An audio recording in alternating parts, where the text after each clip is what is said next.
Ini awalnya tanamnya cuma 1, 2, 3, 4. Ada 4 pohon yang ditanam. Namun saat setahun kemudian dia akan belajar berbuah nih guys. Ini bunganya udah muncul.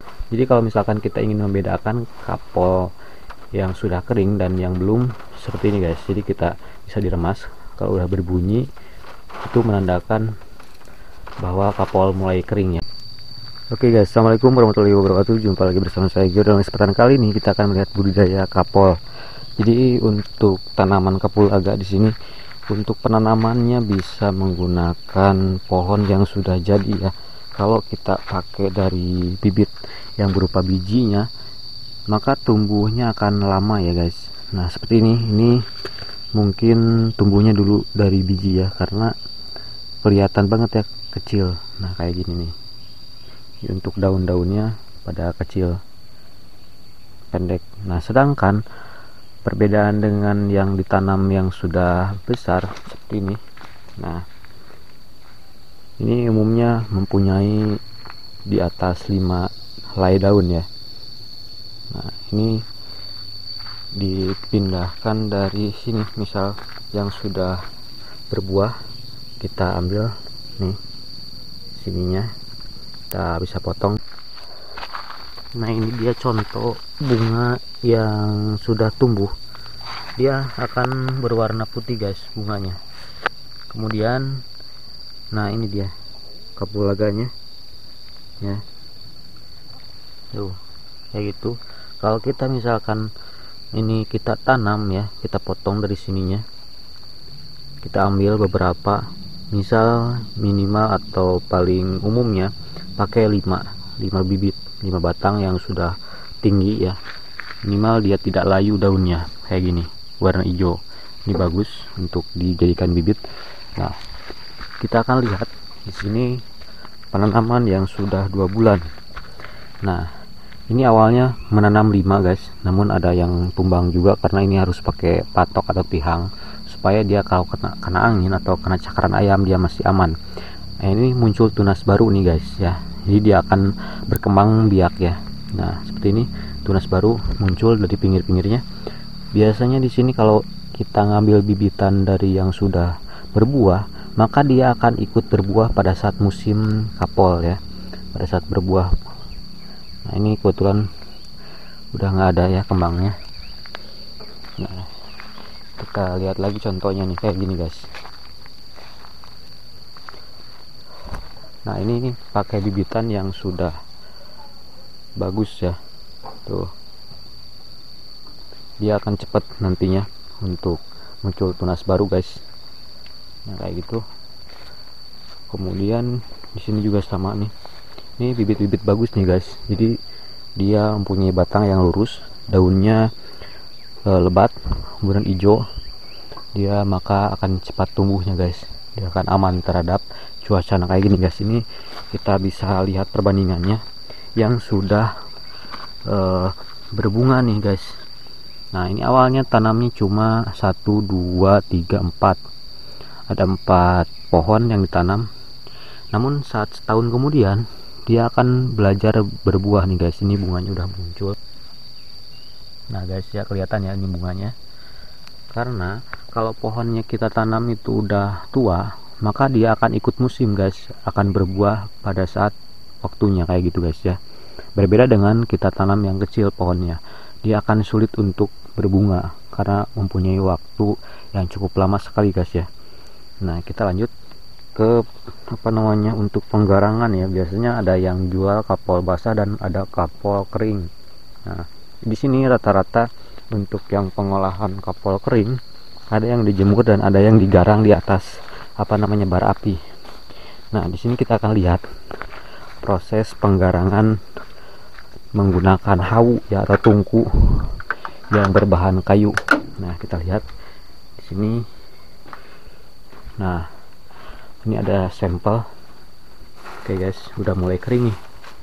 Ini harus kita ratain biar keringnya merata ya, sempurna kayak gitu. Nah di bawahnya ini ada tungku api, kemudian dikasih suluh untuk bahan bakarnya. Tuh kan, ini kapulaganya tuh.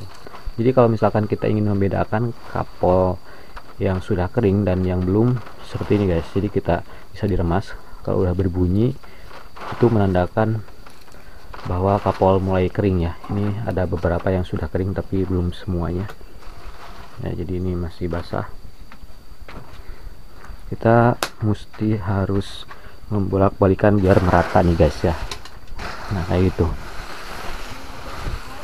tuh, kayak gini guys tuh. Jadi ini kotorannya akan jatuh ke bawah, bukan kelihatan ya, ini kotorannya akan jatuh ke bawah karena untuk konsumsinya ini bijinya ya, bukan kotoran kayak gini.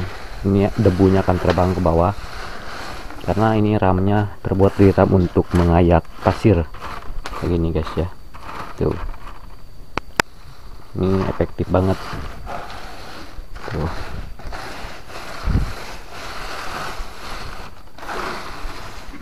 Bentar guys, susah banget.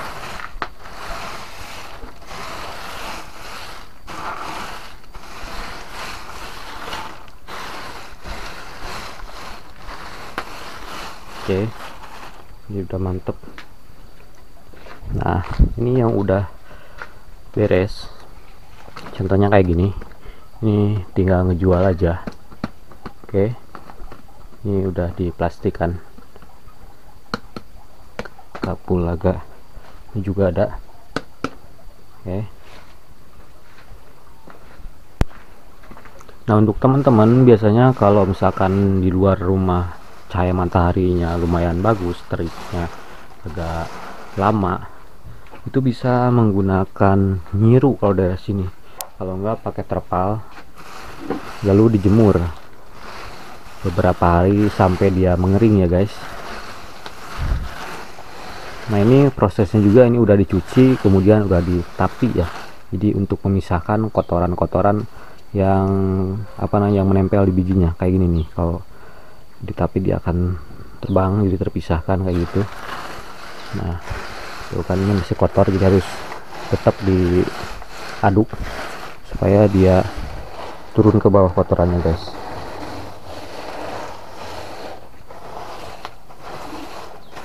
Nah kayak gitu.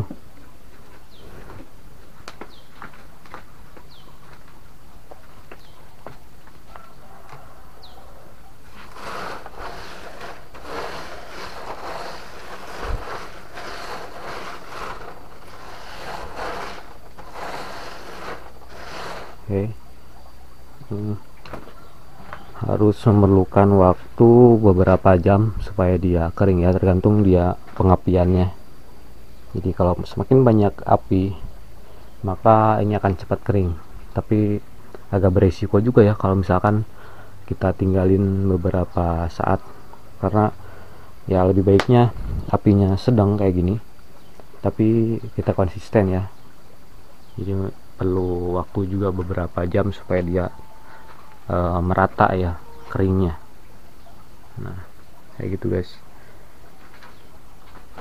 Dari sini juga kebanyakannya kapol karena rempah-rempah ini nantinya akan ditarik oleh bandar, kemudian dari bandar juga akan mungkin ekspor untuk memenuhi pasaran ya. Oke, mungkin kayak gitu.